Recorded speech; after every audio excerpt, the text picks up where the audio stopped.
Diba? Diba, lugi ka na. Ang pinakamaganda niyan, mag-isip ka ng magandang negosyo na may kikita ka ng kikita. Yung may kita ka. Mahirap naman kasi, lugi ka na. Sige, dagdag ulit ako ng puhunan. Tapos, nalugi ka ulit, dagdag ka na naman. Eh naku, pagka ganon, pag-aralan nyo muna yung sistema, bakit ka nalulugi? Ang pinakamaganda sa negosyo, yung one-time investment, lifetime earning. Isang beses ka lang mag-i-invest, tapos kikita ka na ng kikita. Okay, yung pinakamaganda dito po sa negosyo po natin. One-time investment, lifetime earning. Okay, ang tanong, gusto mo bang kumita ng unlimited 500 pesos? Yes! Siyempre, pag-usapan po natin, kung gusto po natin kumita ng unlimited 500 pesos, share the business. Yun lang gagawin po natin. Share the business. Kung alam mong kikita ka, share the business. Kung alam mong kikita din sila, share the business. At kung alam mong makakatulong sa iyo at makakatulong sa ibang tao, share the business. Yun yung pinakamagandang sistema na sinishare po natin yung negosyo. Ang mahirap po kasi, buong maghapon tayong nagkukwentuhan doon sa kapitbahay. Yung kwentuhan, chika-chika, tapos chismis-chismis. Ano kaya mangyayari? Kikita ka kaya doon? Nako, may kita ka doon, away.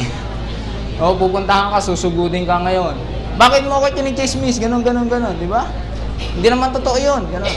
Di ba? Anong mangyayari? Away yun. Pinakamaganda, nagkukwentuhan kayo, negosyo ang pinag-uusapan ninyo.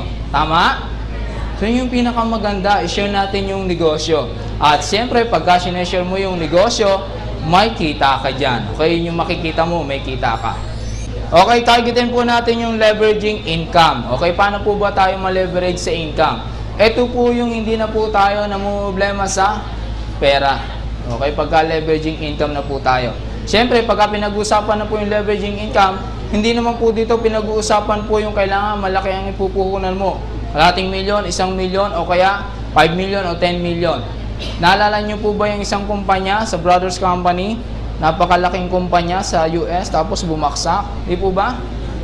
Okay, ang pinakamaganda po, kahit maliit lang po yung negosyo mo. Kasi kalimitan, sinasabi po, kahit maliit lang po yung puhunan mo.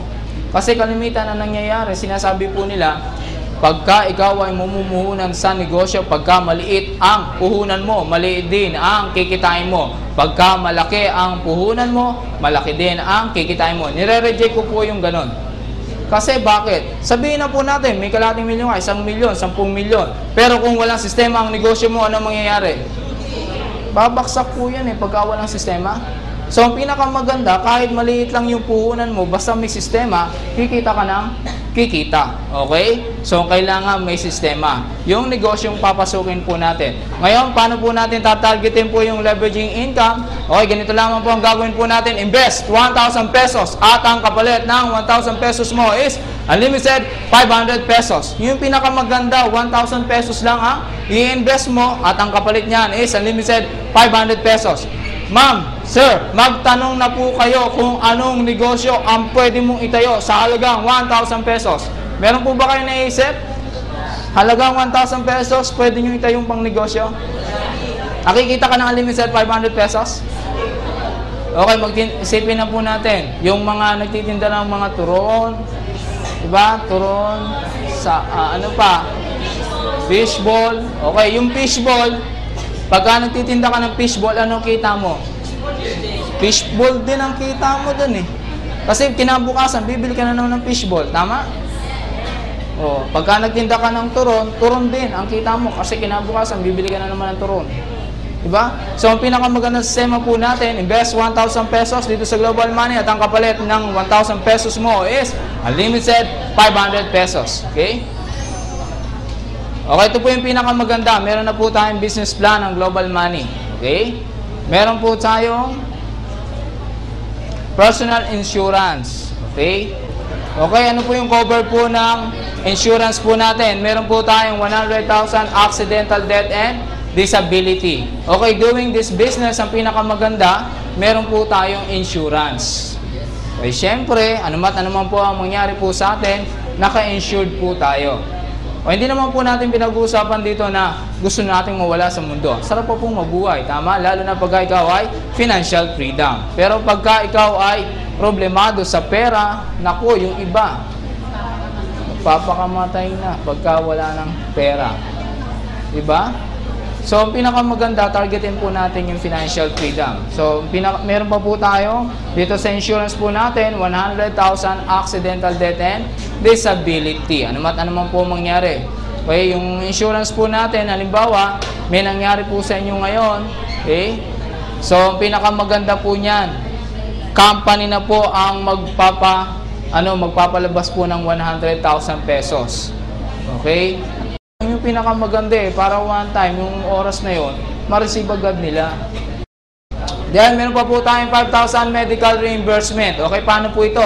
Halimbawa, nagkasakit, na-confine po kayo sa hospital, gumastos po kayo ng 8,000 pesos, yung 5,000 pesos, marireimburse po ninyo sa company. Okay, so malaking tulong po ito. Okay.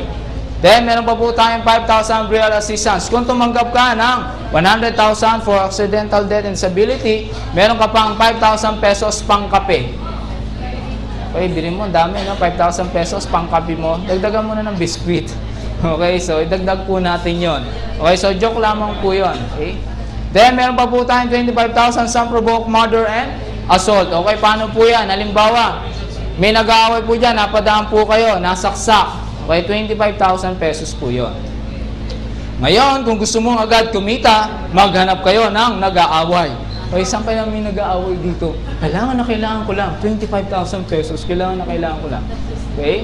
So, maghanap po kayo nag-aaway, gusto nyo po agad kumita. Okay, joke lamang po yun. 25,000 po. Unprovoked murder and assault. Okay, ito po, meron pa po tayong G-Money Fund 500, Generating Cycle 20. Ito po yung pinakamaganda. Yung generating cycle 20 po natin. Okay, paano po ito? Halimbawa, ikaw ay may asawa, anak. Sa mga immediate family po natin. Okay, cover na po yon sa mga immediate family. Halimbawa, may asawa ka, okay? Asawa, anak. Kung wala naman, nanay, tatay, kapatid. O, halimbawa, nagkasakit. Bumili ng gamot sa anumang drugstore na nireseta ng doktor. Ang halaga ng gamot is 300 pesos. Dalhin lamang po dito yung resibo. Okay, at ang kapalit ng 300 pesos mo is 500 pesos. Okay po ba sa inyo yun? Okay. Okay, ganito po yung sistema po natin. Okay? Halimbawa, ito po yung cycle 20 po natin.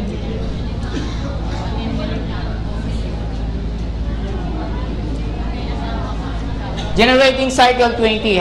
Ibig sabihin po nito, habang nadadagdagan yung tao mo, halimbawa, umabot ng 20 yung tao mo. Okay? Ito yung direct at hindi mo direct. Okay? Dumami na, naging 20 na. Pag umabot ng 20, meron ka ng fund na 500 pesos. Okay? Ito po yung tinatawag po natin generating fund.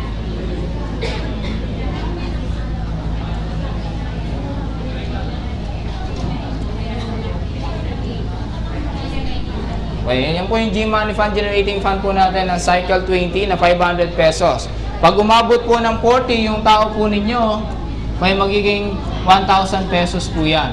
Pag umabot ng 60 yung tao po ninyo, magiging 1,500 yan. Pagka naging 80, magiging 2,000 pesos yan. Pagka naman naging 100, okay, magiging 2,500 yan. Okay, paano po natin ito ma-benefit? Ganito po yung sistema po natin. Pagka po, halimbawa, nagkasakit, bumili po ng gamot sa anumang drugstore, yung halaga ng gamot is 300 pesos. Okay, 300 pesos po. Okay, hindi naman po mababa po dun sa 300 pesos. Kailangan po 300 pesos. Okay, pagka po nagastos po kayo ng 300 pesos, dalhin nyo lamang po dito yung resibo at ang kapalit na